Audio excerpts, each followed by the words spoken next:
Buenas a todos, aquí Rasby. Como veis en el título, hoy os vengo a hablar acerca de la cuestión de la pobreza desde el punto de vista de la fe cristiana o desde la institución eclesiástica que administra esta fe, que es la Iglesia Católica. Bien, es cierto que no soy un experto en temas religiosos debido a mi aversión hacia esta clase de creencias, sobre todo a una institución como la que es la actual, la eclesiástica, pero si hay alguna clase de erudito en el tema, de hagiógrafo, de exágeta, que esté viendo el vídeo, me gustaría que deje en un comentario su punto de vista.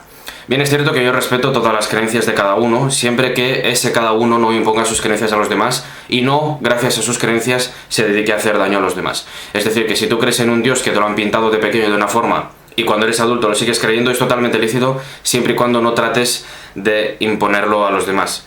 Lo que no comparto es, por ejemplo, si yo creo en Goku, o en Goku en Latinoamérica, me llamen gilipollas. Pero sin embargo, si en vez de yo creer en Goku somos 10 millones los que creemos en Goku, lo llaman religión. Esas cosas no lo comparto. Aquí o somos gilipollas todos o no somos gilipollas ninguno. Dejando de lado que la mayoría de las religiones actuales descienden de aquella religión egipcia con Horus a la cabeza, como estaréis viendo en la imagen, que por cierto esta imagen durante la época navideña la pongo siempre de fondo de Twitter, a mí el Dios que me han presentado de pequeño es un Dios que es omnipresente, omnipotente, perfecto, todopoderoso, una entidad divina. Así que, dejando de lado que su existencia se da por sentado, algo que yo no entiendo, puesto que cuando tú afirmas que algo existe, eres tú el que lo tiene que demostrar. No como muchos creyentes que vienen y dicen, no, pero es que demuéstrame que no existe. No, perdona, partimos de la base de que cuando algo se desconoce, no existe. Y cuando tú lo conoces, sabes que existe, eres tú el que tiene que probar su existencia. Es como si yo ahora mismo me invento un nuevo elemento en la tabla periódica y cuando me preguntan, a ver, demuestra que existe, les digo, demuéstrame tú que no existe. No tiene sentido. Dejando de lado eso, y yo doy por sentado que cuando algo ocurre en el mundo desde el punto de vista católico, desde el punto de vista de la fe católica, es porque Dios quiere. Y alguno pensará, pero es que cuando un niño muere de hambre o pasa una catástrofe natural, no es que Dios ejecute esa acción, no es que Dios esté de acuerdo. Pero si Dios es omnipresente, está en todas partes, y es omnipotente, todo lo puede, significa que cuando algo ocurre, o bien Dios deja que pasa, o bien Dios lo hace. Así que cuando un niño se muere de hambre, por ejemplo, o hay una catástrofe natural, es porque Dios ha querido. Otro aspecto de este Dios que he oído mucho por parte de los creyentes es que Dios nos ama a todos por igual, excepto si tú marcas la X en la declaración de la renta a favor de la Iglesia. Al parecer, al hacer eso, te sube cierto bonus, y entonces Dios te ama más. Y además yo me planteo, si Dios nos ama a todos por igual, si Dios ama igual al rico que al pobre, imaginaros si lo odiara al pobre. ¿Qué le queda ya? Y si Dios nos ama a todos por igual, y me permito hacer referencia a los textos bíblicos, recordemos que Dios es misericordioso, que todo lo perdona, tal, excepto, ojo, si comes una manzana. Si comes la manzana, dejará que te pudras por el resto de la eternidad en el infierno. Y es que cuando se hace referencia a las contradicciones, a las inconsistencias de la Biblia, que son muchas, la mayoría de los creyentes te dicen que la Biblia no hay que tomárselo al pie de la letra, que es una guía, que no hay que, hay que contextualizarlo, hay que interpretarlo. Pero muchas otras veces, cuando yo les pregunto por qué actúas así, por qué piensas así, responden que es porque lo pone en la Biblia. Entonces, al parecer, la Biblia, según interesa, o bien es una guía o bien es una ley. Esa es otra cosa de las que no comparto. Teniendo en cuenta que la percepción de bueno y malo, desde el punto de vista de la Biblia bíblico, no está muy claro, yo no lo digo muy claro, ya que se supone que el malo es Satanás, y Satanás es el que castiga a los pecadores, a los malos. Entonces no le convierte eso en el bueno. Otra cosa que forma parte del cuento es que a este Dios, como bien he dicho anteriormente, se nos presenta como una entidad divina y perfecta. Y nosotros fuimos creados a su imagen y semejanza, pero sin embargo nosotros no somos perfectos. Esto es simplemente una contradicción, puesto que no es posible, ya que perfecto es un término binario. O eres perfecto o no eres perfecto, no puede ser que seas casi perfecto. Eso no tiene sentido. Así que si una criatura, una entidad divina es perfecta, no puede crear algo que no sea perfecto. Esto, como bien veis, no se sostiene. Pero sin embargo, lo venden. Y es que, si no recuerdo mal, Jesús multiplicó panes, peces y además convirtió agua en vino. Que eso fue, bueno, como cuento de ciencia ficción no está mal. Pero ¿qué pasa? Que la Iglesia, como institución eclesiástica, dio un paso más adelante. Y lo que hizo fue convertir la fe en oro. Y es que se lucran de ello, pero la gente yo creo que no se da cuenta, porque generalmente cuando se habla de la Iglesia se apela a ella como una institución.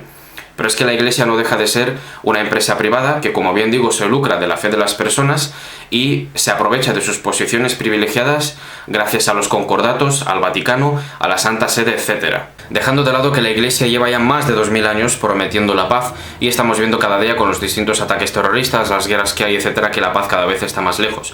Sin embargo, ellos lo que argumentan es que Por mucho que se esfuercen en cambiar el alma, la mentalidad de las personas para que amen al prójimo, siempre va a haber un número irreducible de personas que van a ser malas, que van a tener malas intenciones, van a ser herejes, pecadores. Entonces, si hay un número irreducible de personas, ya están asumiendo la derrota, ya están asumiendo que efectivamente la paz no se puede conseguir. Así que reitero, respeto las creencias de cada uno, aunque no las comparta, pero lo que no respeto ni comparto es esta institución eclesiástica, esta organización, esta empresa que se dedica a administrar la bondad de Dios. Eso es algo que yo no me creo, no me trago, no lo compro. En cualquier caso, para ya ceñirme al tema del vídeo, al tema de la pobreza desde el punto de vista de la fe católica, tengo aquí un libro que lo explica brevemente, concisamente y muy bien, que es este, Las maniobras del Vaticano, escrito por Antonio Gramsci. Seguramente lo podéis encontrar en formato PDF en internet, además es un libro bastante corto. Así que voy a leer donde resume en este libro la posición de la Iglesia Católica con respecto a la pobreza y la figura de Dios. Desde que la cuestión asumió una importancia histórica para la Iglesia, o sea, desde que la Iglesia debió resolver el problema de encauzar la llamada apostasía de las masas. La apostasía es el abandono de la fe cristiana o las creencias cristianas, el mundo, el ámbito cristiano en el que fuiste educado. Las opiniones más difundidas sobre la cuestión de la pobreza, que resultan de las encíclicas y de otros documentos autorizados, pueden resumirse en estos puntos. Son 4 puntos en total. Las encíclicas son los documentos oficiales que escribe el Papa. Primer punto. La propiedad privada, especialmente la inmobiliaria, es un derecho natural que no se puede violar ni siquiera con fuertes impuestos. De este principio han derivado los programas políticos de las tendencias demócrata cristianas para la distribución de las tierras con indemnización a los campesinos pobres y sus doctrinas financieras. Esto último está entre paréntesis. Este punto simplemente lo recoge y lo mencionaban en aquella época, puesto que este es el momento en el que el socialismo, comunismo tenía más auge en toda Europa. Así que obviamente la Iglesia estaba en contra de todo ello y tenían que metérselo en la cabeza a todos los feligreses, a todos los creyentes.